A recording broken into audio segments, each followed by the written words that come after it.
Folks, this is Stan Forster, and we're going to go over one of the problems in your book real quick, or at least one kind of application. A lot of times when you're doing work with geometric optics, I'll say something like, use your knowledge of triangles. Well, maybe I need to review that knowledge of triangles just a little bit. Okay, so I'm going to scoot over here, and we're going to be on the document camera. Okay, so we have two mirrors that are meeting at an angle alpha. All right, and we have an incident ray coming in to the normal here. Remember, the normal is at 90 degrees. Okay, coming in at theta 1, reflects off at theta 2. Again, that main angle is measured with respect to the normal. Then it comes up and reflects again, but we've got a new normal here. We've got a new normal here. And then we need to figure out, let's say we need to figure out where this ray goes off to. All right, so we got theta 1, theta 2. Let's go ahead and let's define a few more angles. This is theta 3. That's alpha. This is theta 4. This is theta 5. And this is theta 6. Now you can work this symbolically, but let's just go ahead and let's throw some numbers at it. I want to say that alpha equals uh, s- uh, 40 degrees. Alpha equals 40 degrees. Okay, it's obviously not 40 degrees, but we're going to go with it. Okay, and that theta 1 equals 30 degrees. That's our incident angle, our first incident angle. Okay, so let's use the law of reflection.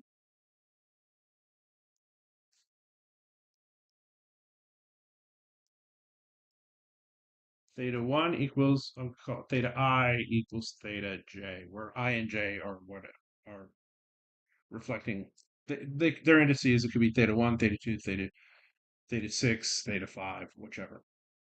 Okay. So let's go ahead and let's use that one. Okay, so theta 1 equals theta 2. We are reflecting here. So theta 2, by the law of reflection, is also equal to 30 degrees. So let's go ahead and write that in. 30 degrees, 30 degrees.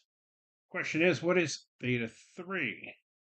For theta 3, we're going to use the fact that this is a right triangle. Excuse me, a right angle. Sorry, right angle. Okay, and so these are complementary angles. So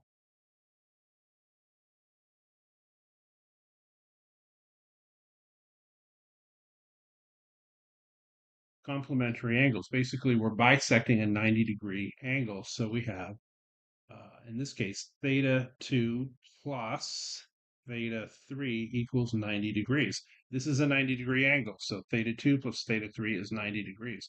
Well, in order to find that, so 30 plus what is equal to 90? Theta 3 then, that's 30 plus what is 90? Theta 3 is equal to 60 degrees. 60 degrees right there. Okay. Sum of interior angles of a triangle. Okay, that sum is equal to 180 degrees. And that means that theta 3 plus theta 4 plus alpha equals 180. But we already know several of these. Okay, theta 3 we've already figured out is 60 degrees. Theta 4 we don't know yet, but alpha is 40 degrees. 60 plus 40 is 100. That's equal to 180. So we subtract 100 from both sides. Theta 4 equals 80 degrees. So theta 4 equals 80 degrees. All right. Let's go back. Theta 4 and theta 5 are complementary angles.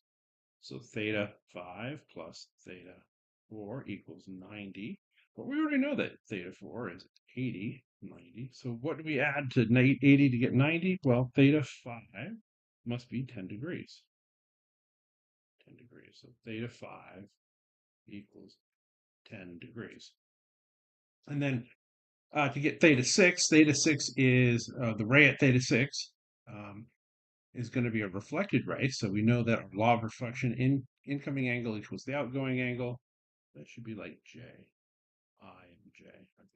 Okay, and so theta 6, okay, theta 6 we have Well, it's the same angle, so 10 degrees right there, just like that.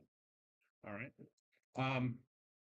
You can work that symbolically, use the algebra, follow it through, or you can throw a few numbers at it to see if the answer makes sense.